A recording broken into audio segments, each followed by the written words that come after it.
ক্ষমতা এমন একটা জিনিস যে সবাই সঠিক ব্যবহার করতে পারে না। যেমন টাকলা মোরাদ দিয়েই দেখেন, এই টাকলা মোরাদ করছে কি,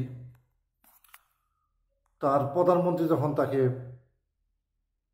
বড় একটা পোস্ট দিল, তার সব কাজ হলো নায়ক নায়িকাদের সাথে। আরে যখন সে এই পোস্ট নিয়ে ওদের কাছে গেল, সবগুলা নায়িকা সব মেকআপ মারা, জিন্সের প্যান্ট, বডি ফিটনেস টাইট, দেখে তার মাথা নষ্ট। তো এইরকম জিনিসটা জীবনে দেখি নেই, সেটা জীবনে এরকম জিনিস দেখে নাই। এইরকম খোলামেলা জায়গায় আসছে, তারপরে কি হইল, সে উল্টাপাল্টা বক্তব্য দেওয়া শুরু করে দিল, আস্তে আস্তে তার পদ পজিশন চলে গেল।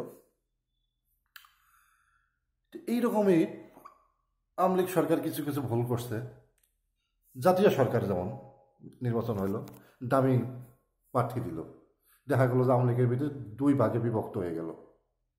হওয়াতে দেখা গেল যে একজন সরকার পক্ষ হিসেবে কাজ করতেছে, আর একজন তার বিপক্ষ স্বতন্ত্র প্রার্থী হিসেবে কাজ করতেছে। দেখা গেল সরকার পক্ষ দামি প্রার্থীকে দেখতে পারে, দামি প্রার্থী ও সরকার পক্ষ দেখতে পারে না। এর মূল কারণ হইল সরকার পক্ষে নির্বাচন যদি তারা যাইতো, কিন্তু টাকা পয়সার ভাগ পায় না। আওয়ামী লীগ দুই ভাগে বিভক্ত হয়ে গেল। তারপরে যখন নির্বাচন শেষ হইল, সরকার গঠন হইল, তখন দামি প্রার্থীর উপরে অনেক মামলা মোকদ্দমা এলো, ওদের ভিতরেই মামলা হয়ে গেল, অনেকজনে নিউট্রাল হয়ে গেল। এই কারণটায় লাস্টে আওয়ামী লীগ মাঠ পর্যায়ে কর্মী পেল না, কর্মী সংকটে ভুগলো যখন তারা বিপদে থাকলো।